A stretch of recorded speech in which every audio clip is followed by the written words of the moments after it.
Hello guys, so I will be sharing a mini series about the beautiful places here at Hong Kong that I went through. Ito kasi yung place na napuntahan namin kasama yung aking mga amo, mga bossings. Pero ang ganda, kaya nabidyohan ko to siya. And then super ganda niya guys.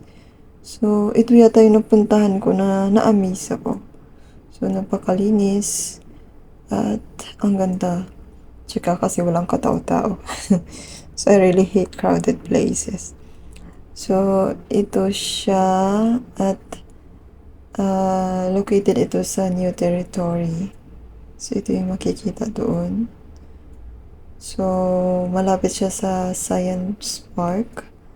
At saka ito yung yung natatanaw ko dyan ay like Taimitok part. Yung doon sa kabila.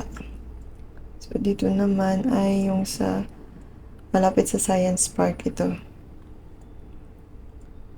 So, ayan siya guys. Maganda dito kasi pwedeng maglakad at magmuni-muni. So, dito naman ay ibang place naman ito. So, pinidyohan ko lang ito ng ganda kasi ako sa ng mga alon, tubig. So, dito naman ay may mga crab. May mga maliliit na crab. So, yan kumagapang-gapang sa may mga bato. Yan siya. Saka madami yan yung crabs dito na maliliit.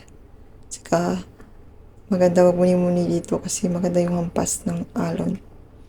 Saka ayan yung view. Ito naman ay malapit sa place namin. So ito lang yan guys. At sa kabila niyan is yung papunta namang Central. Diyan sa opposite side. So, ito ay hapon kami pumunta. Kaya yan, yung view padilim na. At ito naman ay, nakikita ko lang yung magandang plates na to. Na parang moon. Moon yung shape. So, maganda lang siya tingnan. So, ito ay binidyohan ko siya. Para ma-share. So, ang cute niya la. Ang cute, ang gaganda.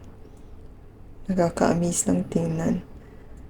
And that's all guys. Sa mga beautiful places na napuntahan ko dito at gusto kong i-share sa inyo. So, we're going back home. Thank you for watching guys. Please don't forget to like, comment, and share if nagustuhan niyo itong video. God bless you all. Take care always.